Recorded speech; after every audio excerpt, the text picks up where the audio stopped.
One. Hey, Mortgage Coach community, and I am back with Tony Blodgett. We just can't get enough of Tony. What's up, Tony? Hey, buddy. How you doing?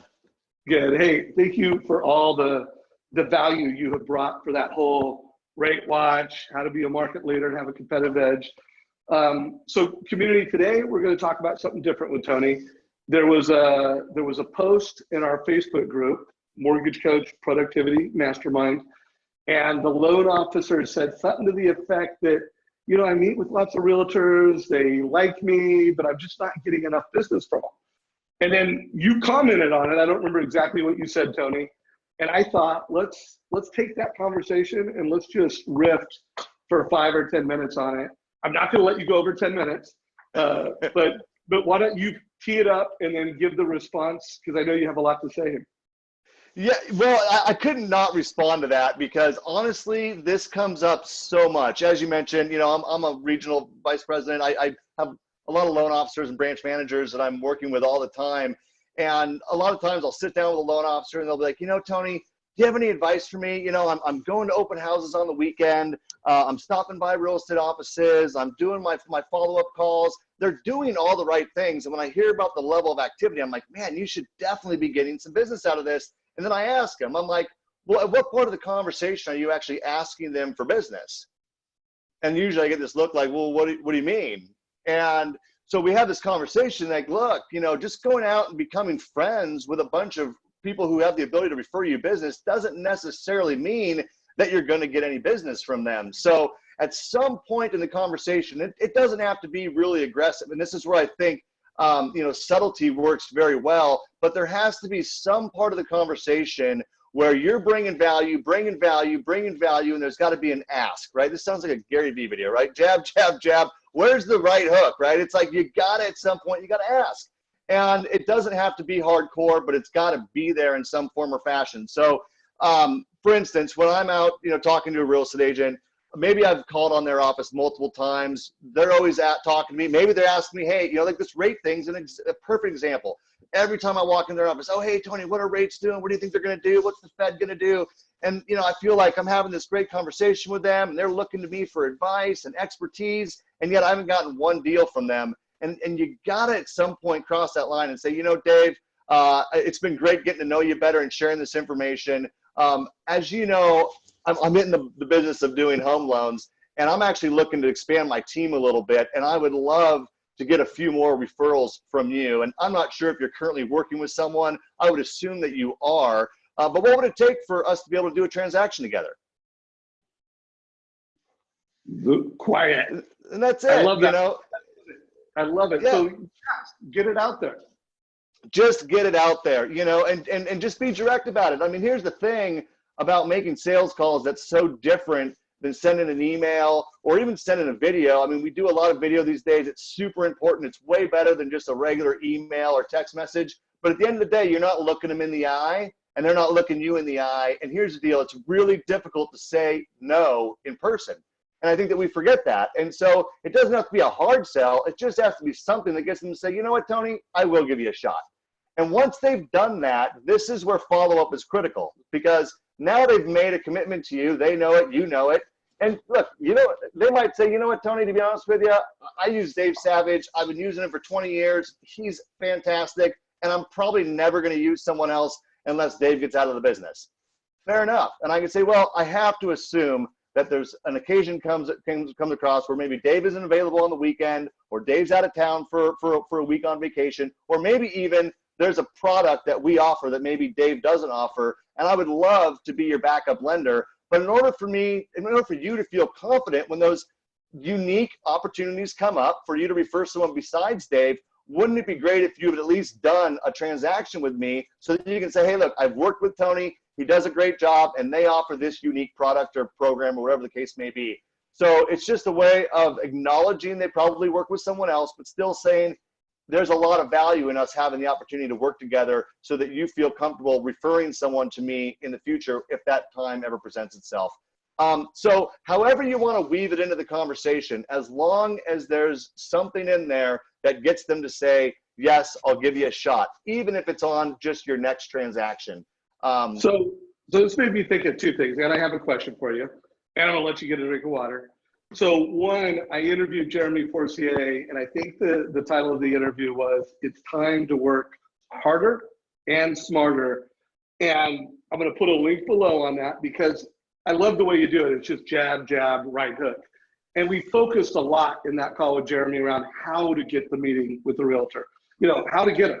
And Jeremy had all kinds of great strategies and skills. And now we're talking about, what, you've had a meeting, you've asked for the business, or you've had a meeting and you're not asking for the business. So by the way, I love your script on, and I really take that as kind of like the first time that you're asking for referral business. But what about the people that, maybe they've given me a deal, but I haven't got the second one, or I see them all the time and I've asked them before and they told me they're going to give me business. But, give us some other kind of conversations to have that are intentional where, hey, to Gary Vee's point, a jab, jab, maybe I've even thrown some right hooks. What are some other right hooks and examples to just ask for the business in, clever and compelling ways?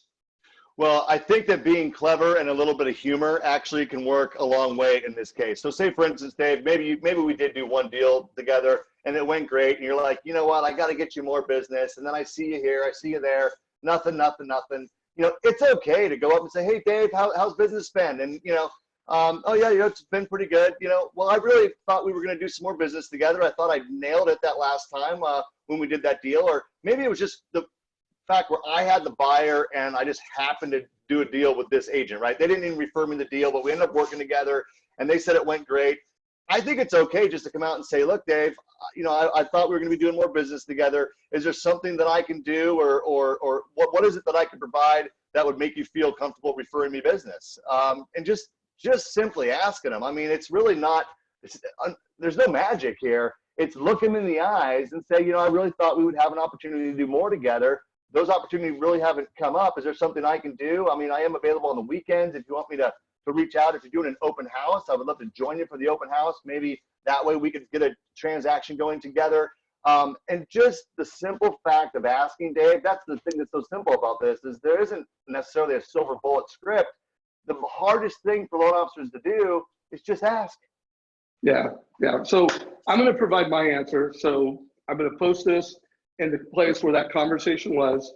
So one, I would always ask every loan officer, have you gotten to a point, because part of the lead conversion playbook starts with educating the realtor. Have you educated the realtor that referring to business to you is different than other loan officers? Because remember, you deliver a total cost analysis.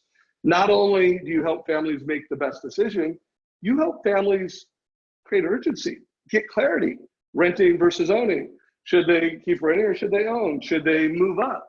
Cost of waiting analysis. So if you've really done a good job with that realtor of educating them on how you're valuable, how you're different, now part of the ask is, hey, can you think of any families that you need to get off the fence?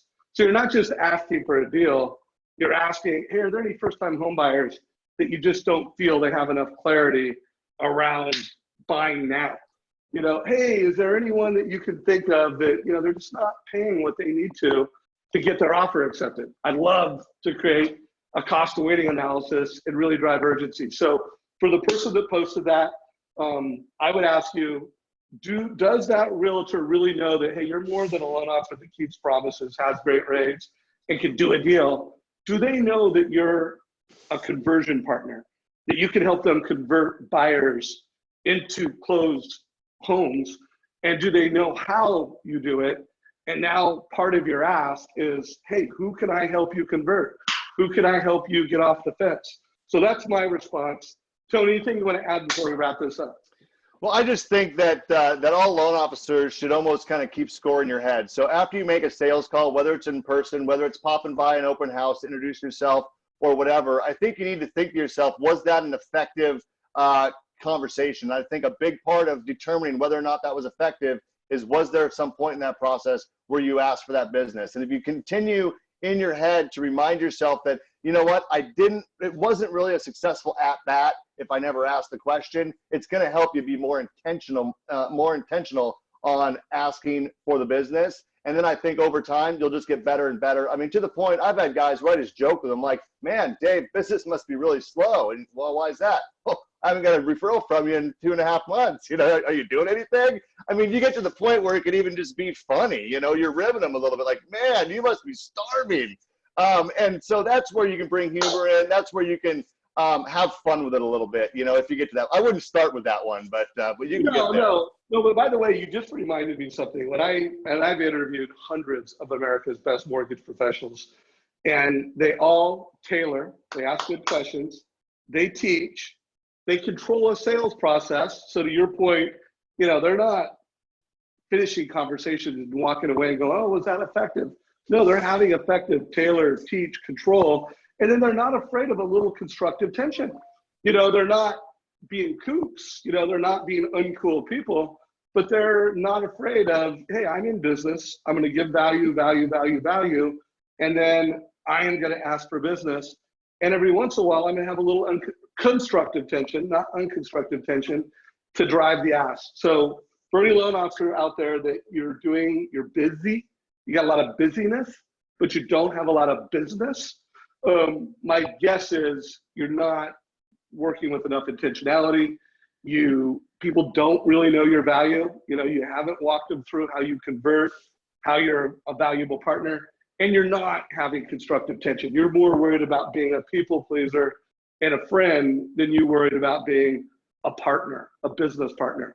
So guys, if you got value from this, give us a like, share it with your friends, your mortgage friends. Tony, anything last before I wrap this up? I'll go for another 10 minutes if you let me, Dave. Let's call it good. We're good. Take care, everybody. We hope you got value.